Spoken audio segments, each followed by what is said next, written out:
शहर की सबसे आलीशान हवेली रायचंद विला आज रोशनी से नहाई हुई थी। बाहर खड़ी करोड़ों की गाड़ियां इस बात का सबूत थीं कि यहाँ शहर के रईसों का जमावड़ा है। लेकिन इसी चकाचौंध के बीच हवेली के पिछले दरवाजे से एक शख्स अंदर दाखिल हुआ। उसके बदन पर एक मामूली सी गार्ड की वर्दी थी, जिस पर नेमप्लेट लगी थी आर्यन। आर्यन के चेहरे पर एक अजीब सी शांति थी, लेकिन उसकी आंखों में गहराई इतनी थी कि कोई उनमें झांक ले तो डूब जाए। वह सीधा किचन की तरफ गया, जहां हलचल मची हुई थी। अरे ओए, कहाँ मर गया था?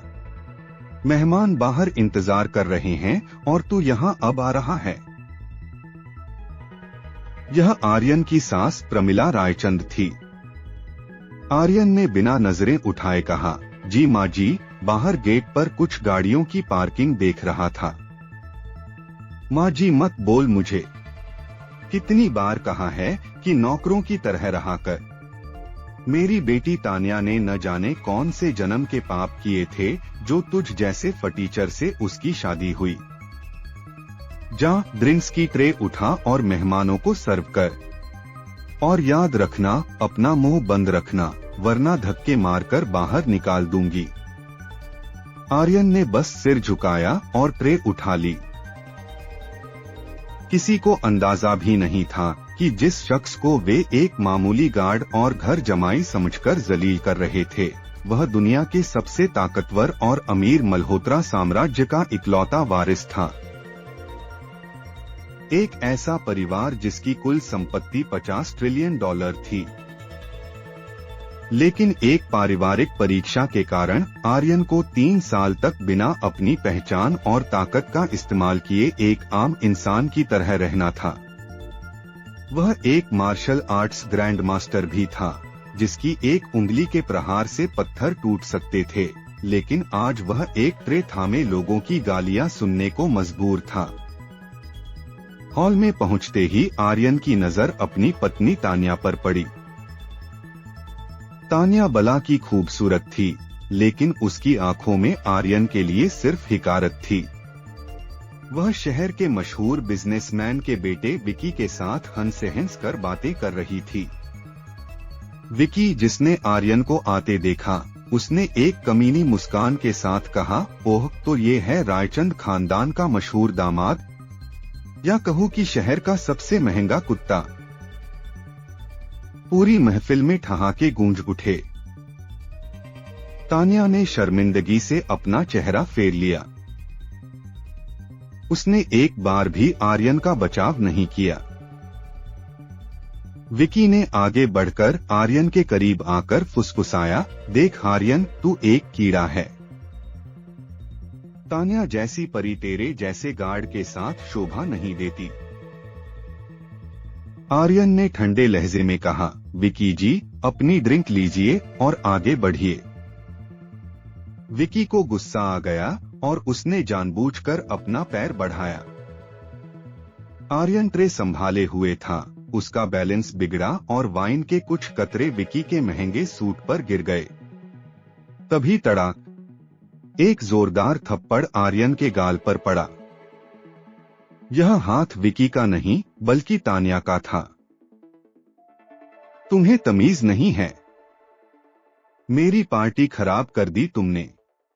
तुम यहाँ एक गार्ड की हैसियत से हो और एक गार्ड की तरह ही रहो। मेरी नजरों के सामने से दफा हो जाओ, तान्या चिल्लाई। आर्यन का गाल लाल हो गया था। उसके अंदर का ग्रैंड मास्टर जाग रहा था, लेकिन उसे अपने दादाजी का दिया हुआ वचन याद आ गया। आर्यन ने अपनी आंखें बंद कीं, एक गहरी सांस ली और बिना कुछ बोले वहां से चला गया। रात के 2 बज रहे थे। आर्यन हवेली के बाहर अपने छोटे से केबिन में बैठा था। तभी उसने तान्या के कमरे से कुछ आवाजें सुनाई दी।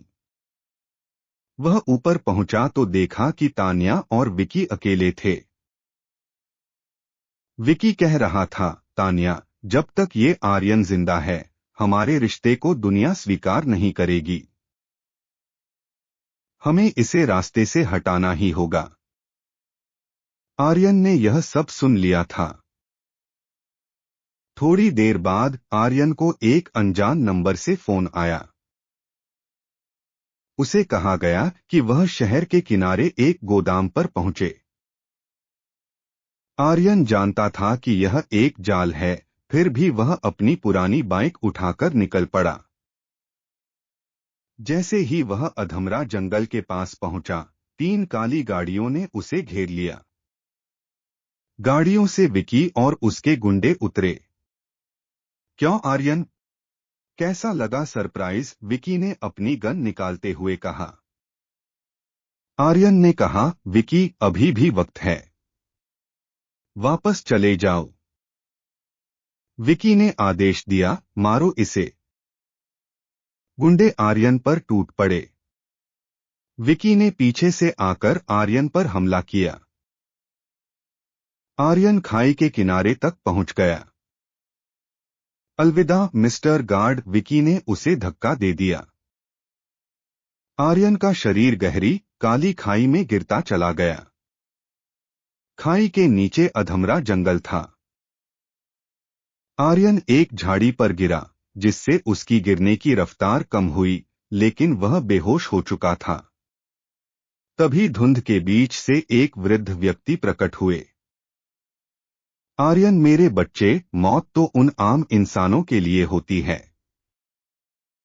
मैं यहां अमरत्व और ब्रह्मांडीय ऊर्जा की साधना कर रहा था। तुमने अपनी जान दांव पर लगा दी। आज मैं तुम्हें वह ईश्वरीय शक्ति दे रहा हूं। आज से तुम केवल एक वारिस नहीं, बल्कि द हिडन एम्परर हो। आर्यन ने अपनी मुट्ठी भींची। उसने आसमान की तरफ देखा और धीमी आवाज में बोला, विकी, तान्या, तुमने एक गार्ड को मारा था, अब एक सम्राट का सामना करने के लिए तैयार हो जाओ।